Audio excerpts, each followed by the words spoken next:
thanks everybody. What I'm going to talk about today is probably the most controversial book I've written. It's only been published about a month ago. And it covers a very sort of strange, weird and almost ominous area.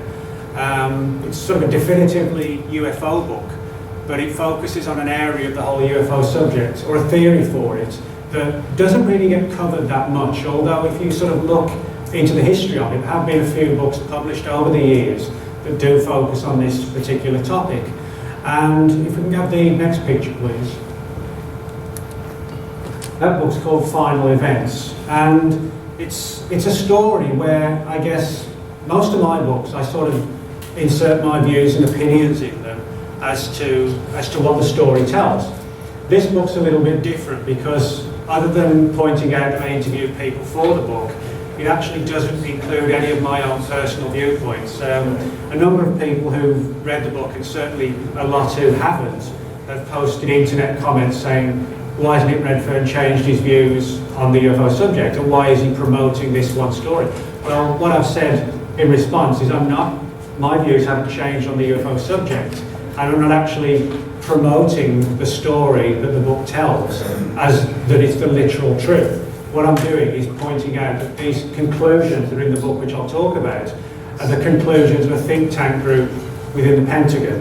And so, in other words, what I'm doing is writing a history of the think tank organisation, how and why it reached these conclusions, and how it developed certain belief systems relative to the UFO subject. So, in other words, it's sort of a historical look at the group and its work. In the same way that somebody might write a book about the history of the CIA, it wouldn't necessarily need to have their own personal views included. So that's what I've done with this book. It's a controversial story enough without me every sort of second paragraph saying, well, I agree with this, but I disagree with that. It gets a bit tedious having to read a book and wade through me, sort of shouting up every 10 lines or whatever. So what I've done is let the people I interviewed and the story tell itself. And from there, basically, people can kind of review it, understand it, learn where they're coming from, and then decide for themselves if they feel the theory has merit, or is it just another belief system. Now, of course, when it comes to UFOs, there are a number of belief systems as to what's going on. Certainly, on the one side, you have the debunkers who say there's absolutely nothing to it at all. It's just satellites, meteorites, weather balloons, etc. Then on the other hand, you have the whole idea that it's extraterrestrials visiting us. And in between those two popular theories, I guess, you have a whole diversity of different angles. One of these being the crypto-terrestrial theory. A friend of mine, Mac Tonis, wrote a book late last year, actually died just before it was published, called The Crypto-Terrestrials. And that tells the story, or suggests the theory, if you like, that some of these alien entities, or what we perceive to be aliens, could be some sort of ancient terrestrial race from right here on Earth that existed thousands of years ago and that maybe in some capacity are still around. And of course, a number of books have been written on the idea that UFOs are the work of time travellers from the future. So, in other words, we have a whole range of different theories to explain the UFO presence. It's not just as black and white as there's nothing to it or it's aliens. Different people have different theories.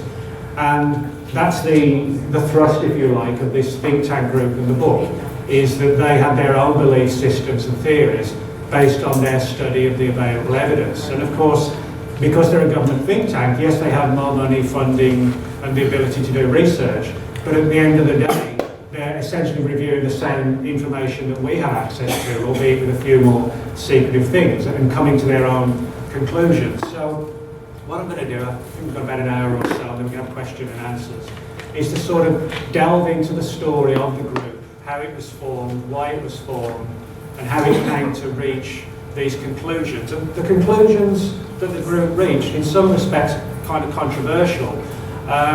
They concluded that there is a genuine UFO phenomenon, but they believe that it's literally demonic. They believe it's like committing like a demonic deception, that what we see as aliens and UFOs, it's almost like a charade, like a holographic stage play, if you like, designed to convince us that there are aliens out there. But in reality, the idea is to get their grips into us all and deceive us into accepting them into our lives when in reality we're accepting demons, literally, into our lives. Now again, as I said, that's not my view, but it is the view of the group. And so that's why, I feel it's important to get this across, that I'm not promoting this, the group of solve UFO mystery, we all need to beware, etc. That's not the sort of scenario that, I'm trying to relate. I'm just relating what they learned. So with that said, if we can go on to the next picture. Now people ask me, how did I come across this story? Did I just stumble on it? It's not every day you stumble upon a story from people in the Pentagon suggesting that aliens are really demons. You just don't stumble on that type of story. What happened was that in 2007, I interviewed this man whose name's Ray Beauchesne. And Ray is a priest who lives in Lincoln, Nebraska, and he's also a former state head of MUFON. He ran the Nebraska chapter of MUFON for a number of years. And so he's had a lot of involvement in the UFO subject as well as being a priest. And in 1991, Ray was approached by two scientists, two physicists working on a Department of Defense project. And this particular meeting that Ray had been briefly mentioned in a couple of books throughout the years. The meeting occurred in 91 and it was mentioned in Linda Howe's book, I think 1994, called Glimpses of Other Realities. And it was also briefly mentioned in one of Jenny Randall's books on the famous Rendlesham Forest UFO landing in England in 1980. And I read these very brief accounts, like literally 1 or 2 page accounts in these two books, which told of Ray meeting representatives of this group in the Pentagon that concluded that yes, UFOs were real, but the further they dug into it, they sort of saw this negative, dark angle to it.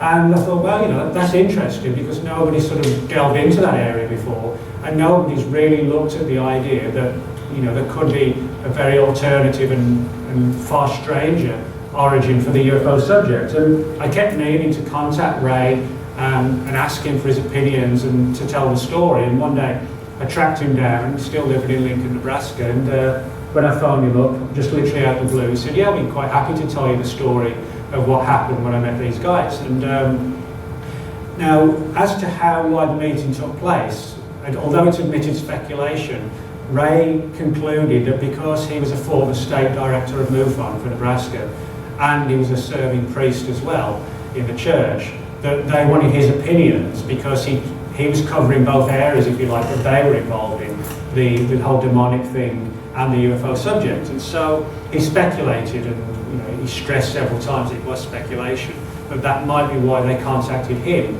rather than anybody else in the UFO community, because there probably aren't that many people within the whole UFO research field who are, at a position in the church as a priest, but also as a state MUFON director. So it sort of made him, I guess, a fairly significant person in that particular realm.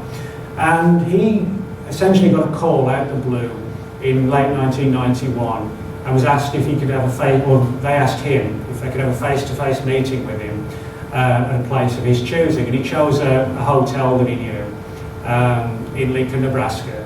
And the meeting went ahead in November 1991. And it was sort of very much like a deep throat type situation, where these two guys turned up and said, we're the ones who telephoned you, and it literally was a case of we'll meet at this particular table in the restaurant. And so these two guys came in, sat down opposite him, and what happened was that they spilled the beans, if you like, on this particular project they were working on.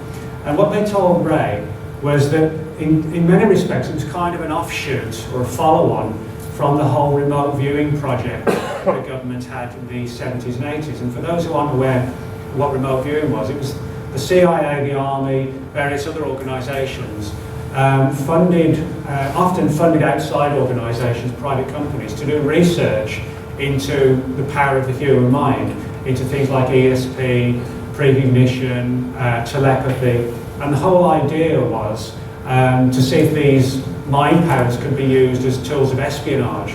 For example, if you have to send a CIA agent to try and penetrate the Kremlin and steal government files, that's a risky job.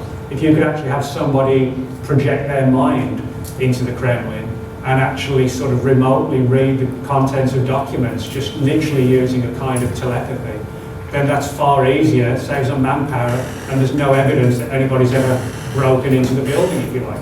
And there was certainly a lot of successes with the remote viewing program. One of the big problems was that it seems that when we look at the files that the government's declassified on it now, it wasn't as if they couldn't control it, or they couldn't predict when it was going to work and when it wouldn't. It was the people who were doing it certainly seemed to exhibit these mind powers and these skills, but they couldn't, it was at random. Every time they tried to do it, it didn't work. You know, sometimes they would get better results than others.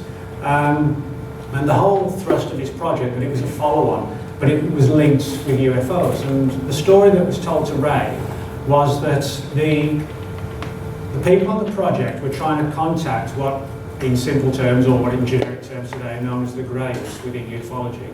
These sort of little short guys that you see with the large heads and the black eyes that very much associated with alien abduction stories. And the idea was that these grey-like entities, that if you read a lot of the accounts, it seems to be the case that although people report being taken to like nuts and bolts craft and experimented on, etc., that in many respects the people are sort of rendered into an altered state. It's almost, you know, kind of similar to being knocked out with an anaesthetic or something like that. You know, before they know it, they're in bed, and then that's sort of this dreamlike thing of being taken to the UFO, and then afterwards they only have these vague memories of what happened that's often come out in nightmares and dreams. So the project was thinking along the lines of these entities, the Greys, seem to somehow have the ability to affect our minds, to allow them to capture us and take us where we're not able to fight back. And so the outgrowth of the remote viewing project was, well, can we now use not just mind powers to spy on the Soviets, but could we understand and exploit the sort of mind technologies or powers that the Greys have, and use those for our own ends as well? And of course, being the military, one of the things that Ray was told was that they were trying to find a way to contact these grey entities, and one of the ideas was to see if we could actually use our minds to remotely kill people. I guess, you know, that's the military's mindset.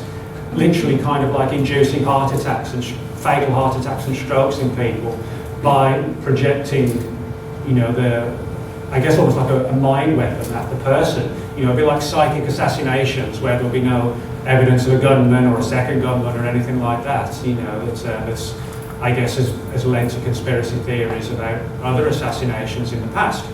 And of course, you know, if you could do that and somebody dropped dead of a heart attack, how would you ever know that it was deliberate? You wouldn't, and that was the whole point of this project, Ray was told.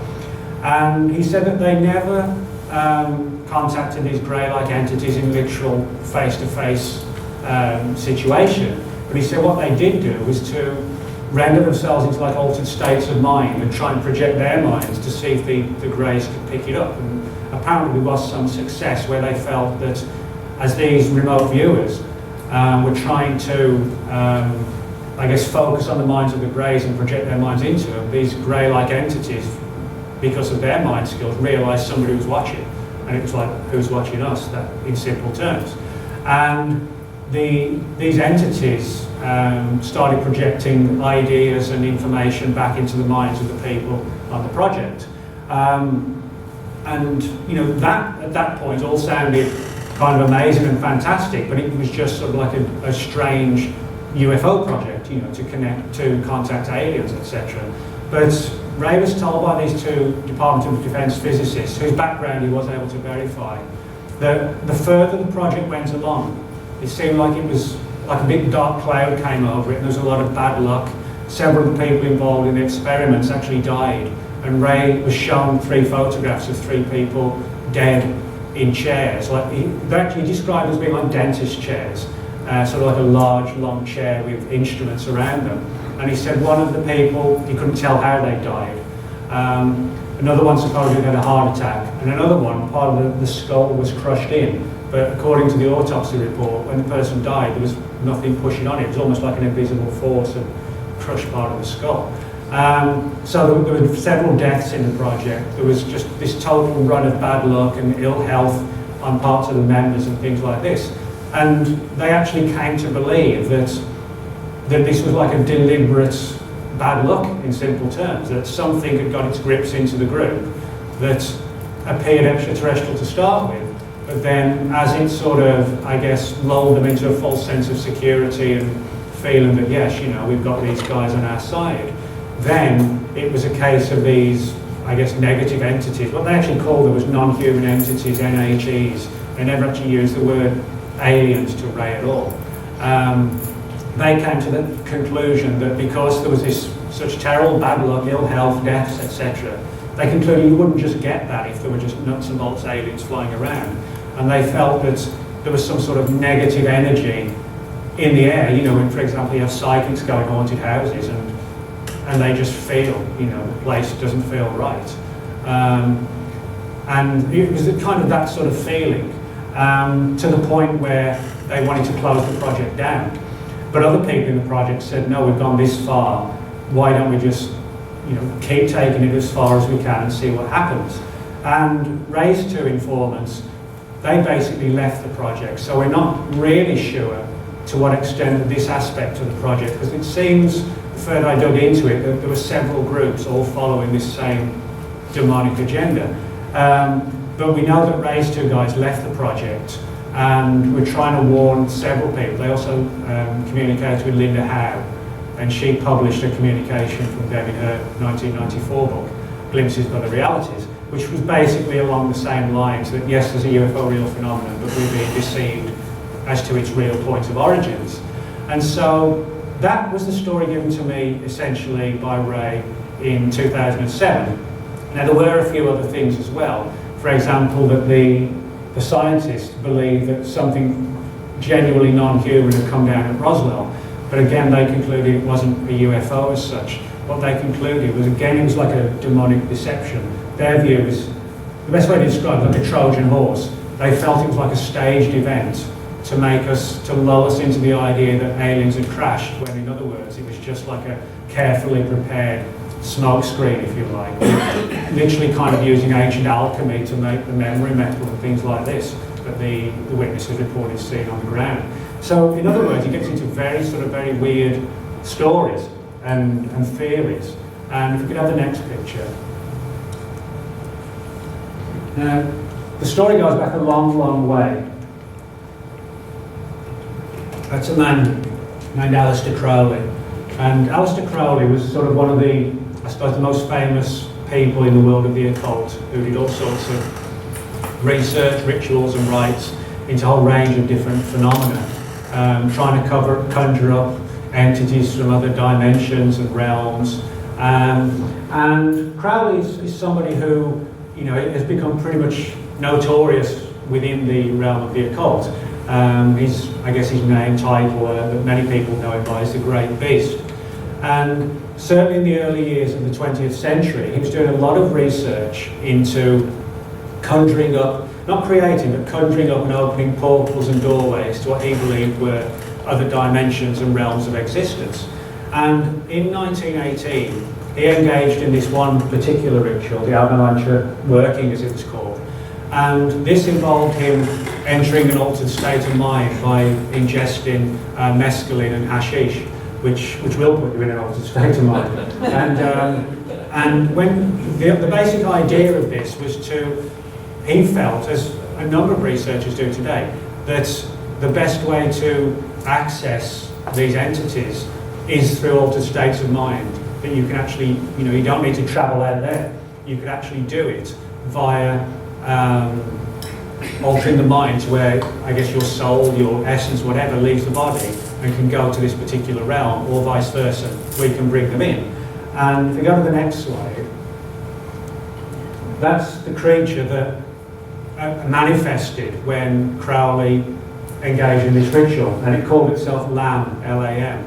But, you know, if you look at that and you think of today's UFO beings, if you like, the greys, it doesn't have the big black eyes, but what it does have is sort of, it has a little body and this huge domed bald head, which is sort of very reminiscent of the greys of today. You know, if you look at some pictures of the greys, certainly, you know, it looks very, very close. You know, it's not that far even. If you just black the eyes out, it's not that far from the creature on the front cover of Witness Streamer's Communion, even down to the very pointed chin. Now, bear in mind, you know, this was long before the term the Greys was even invented. 1918, you know, we're talking 43 years, even before Betty and Barney Hill's experience, which sort of started the modern era of alien abductions.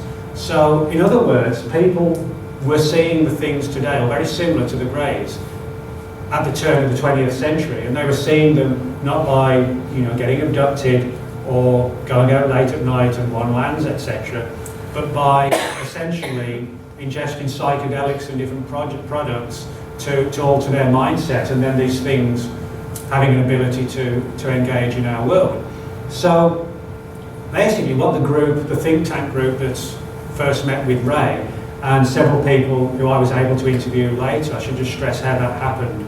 Ray gave me a few pointers and data relative to how the meeting with him was initiated. He asked me not to mention that in the book because it named names, etc. But following up on this, I was able to track down some of these people as well. And in the interviews, which are sort of related in full in the book, they said that in their view, having sort of delved back into these ancient teachings and books on demonic history and things like this, they were literally consulting books from the 1500s and 1600s and on demons in Babylonia and things like that, that they concluded that the sort of modern era of ufology goes back to Aleister Crowley and this being called Lan. And the view was that when Crowley sort of opened the door to allow this being in, the door stayed open, or the portal stayed open, if you like, and ushered in in later years, the modern era of ufology. Now, following on from that, the other thing they believed was that one of Crowley's biggest devotees and followers was a man named Jack Parsons. And Jack Parsons was a brilliant rocket scientist. He set up a company called the Aerojet Corporation, and even today, the Aerojet Corporation makes the solid rocket boosters for NASA's space shuttle program.